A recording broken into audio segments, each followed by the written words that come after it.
Bismillahirrahmanirrahim. I have been sharing videos of all the various maqams that we have been to on the Arbaeen trip this year, and I've done a part of the work, and there's a lot more to come, and I will inshallah complete it all. But I thought I'd take a small break today and share a few anecdotes. And one of the anecdotes and one of the stories, because this trip has been filled with so many such stories, I thought I'll bring out one which highlights the title of Hazrat Abbas Islam, that is Al Fadl. He is the father and the owner of virtue, and in fact, it is said that even in his life and after his martyrdom, he was and is the shelter and refuge of everyone who seeks his help. And it doesn't matter how small or how big the help is, but do listen to this story. It's really, really fascinating. This is the Google map reference of Imam Ali alayhi salam's shrine. So this is a kind of a view from the top. And if you notice over here, this is the Sheikh Tusi entrance. And our hotel is diagonally opposite this entrance, or very close to this entrance, which is the Bab-e Qibla. So the entrance, the door is the Bab-e Qibla, and our hotel is quite close to this entrance. And it was very easy to access the shrine from this entrance. In fact, if you look at the Google Map renditions once again, you will see that it is barely 7 minutes walk, a 600-meter walk from our hotel. It is called the Imam Guest House number 2, from our hotel to the shrine, and it is very, very comfortable and easy to access. So kudos to the tour organizers for making such a comfortable arrangement that we could access the shrine at any time of the day or night at a very comfortable pace, and anybody could do it. Once again, a small reference of how close the hotel was to the shrine, and here is the visiting card of the hotel, the rear portion of the visiting card, which just shows you the directions and how comfortable it is and easy it is to access the holy shrine from our hotel. But that is not the story. The story is something completely different. One day when we were in at the dining hall in the hotel, I saw some discussions happening among the organizers, and there seemed to be a little bit of concern over an issue which one of the Zawars, one of the guests, had raised. Now, since I know the organizers very well and we are friends, so I walked up to them, and I asked them, I said, what is the problem and what is the issue?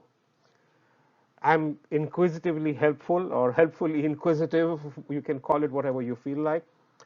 So one of the organizers told me, this one gentleman who's come from so and so place, he does not like tea at all, and his day is not complete, and in fact he's very, very uncomfortable if he does not get his coffee. Now, coffee is not a preferred drink in most parts of India, definitely not in many parts of Asia, and in Iran and Iraq for sure it is tea that has the preference. Black tea, tea with a lot of sugar, any form of tea, Indian tea, Pakistani tea, whatever you call it, but tea is a preference over there, and coffee is not very easily available or accessible, especially at times like this when you have 21 million people converging on a city or on the Arbaeen for the Arbaeen visit.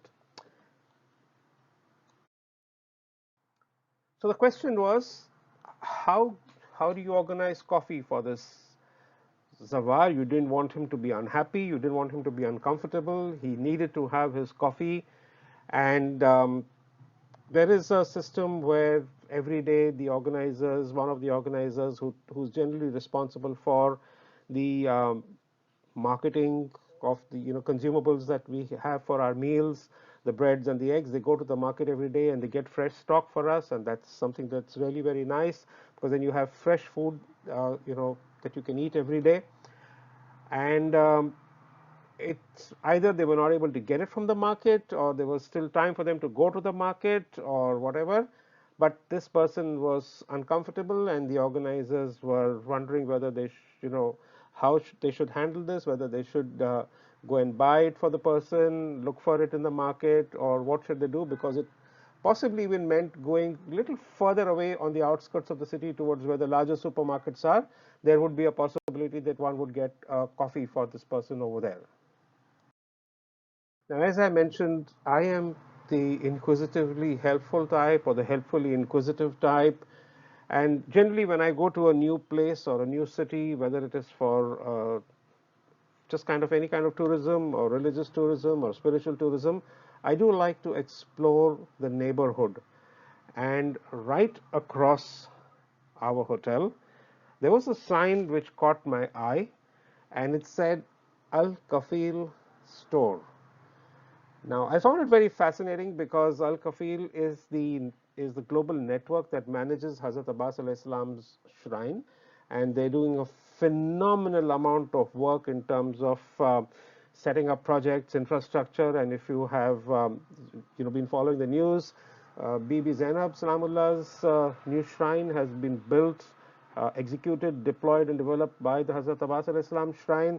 And there's a lot of good developmental work that Hazrat Abbas alayhi salam shrine is doing. So I found this very fascinating, Al Kafil cooperative store, and I decided that I should go and walk across and try and buy some sweets, some chocolates, some candies, some cold drinks, some yogurt, anything that might be interesting, local, and unique from Iraq. Now, language can be a huge barrier when you're wanting to communicate in this part of the world, especially if you have zero knowledge of Arabic or working knowledge of Farsi or Arabic. So even if you have understand a few words, uh, it's fine. But if you're looking for something specific or special, it might be difficult. So I walked around the store. It's a very small convenience kind of a store. Just walked around the store a little bit, saw some nice cold drinks like the local drinks like Rani and some date plums and um, nice biscuits. So I picked up a few things and I saw something very interesting on the top shelf. It said coffee creamer.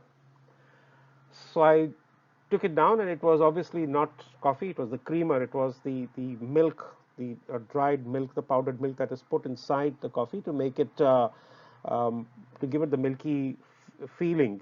Definitely not the coffee beans or the coffee powder. So I just turned around and looked at one of the boys who was attending, and what a coincidence. He was Pakistani, and so he could understand and speak Urdu, Hindi. And I asked him, coffee hai? So he said, nahi, coffee nahi hai, khatam ho gaya hai. I said, wow, this is some hope, because khatam ho gaya hai means it can come back tomorrow or later in the evening. So I went to the cash counter to pay for the things that I had bought, and the owner or the gentleman who was managing the store, since it was a franchise from the Al Kafil network, he also happened to be Pakistani, and he asked me in Urdu. He said, "आप कुछ पूछ रहे थे?" So I said, "जी सरकार, मुझे coffee चाहिए था, पर ज़ाहिर है कि ख़त्म हो गया है, और शाम को इंशाल्लाह मैं फिर आऊँगा इस तरफ से, क्योंकि ये रोज़े की तरफ का रास्ता है, तो शाम को आते जाते मैं फिर से पूछ लूँगा या कल पूछ लूँगा, अगर आ गई होगी तो मैं ले जाऊँगा।" बोले, क्या आपको कॉफ़ी चाहिए? जी हाँ, मुझे चाहिए, अपने लिए नहीं चाहिए, मेरे दोस्त होटल में जो ठहरे हुए हैं उनको बहुत सख्त ज़रूरत है, हम तो चाय पीने वालों में से है। So he put his hand under the counter and said, मैंने एक बॉटल रखी थी घर ले जाने के लिए, मैं शाम को अपना बॉटल खुद ले जाऊंगा, आप ये ले जाइएगा please. Hazrat Abbas Al Fadl, the owner and father of virtue, never lets you down, even if it is from his small little convenience store. The gentleman got the coffee, and just as a coincidence, I noticed, don't miss the reference in the Google Maps, because there are restaurants, there is coffee, groceries, things to do, and more. How many times can one say salam and thank you to Maula Abbas? Many derivatives from the story. Sometimes the answers are so close by, they're right under our nose, but we don't look for them. You can draw many inferences from them, look for answers from the right places, and you will get them. But I really like to close with what Albert Einstein has said. He says there are only two ways to live your life. One, as if nothing is a miracle, and two, as if everything is a miracle. And I prefer to live it the second way, that everything is a miracle. Iltimas dua, and see you soon again with another set of anecdotes.